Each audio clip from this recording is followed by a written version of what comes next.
Ano, mataas daw ang BP mo?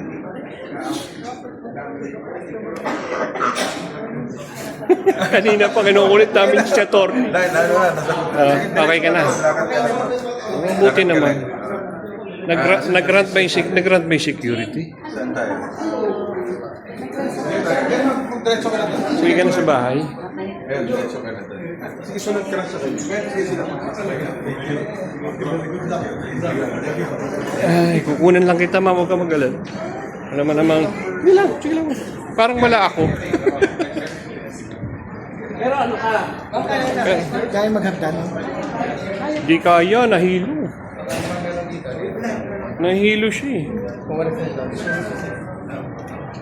Ma'am, kumusta po yung pakiramdam niyo? Okay na po kayo? Okay na.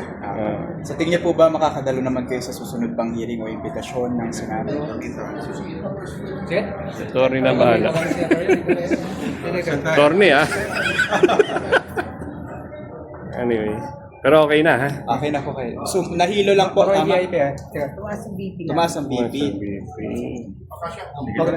Okay. Sige ma'am.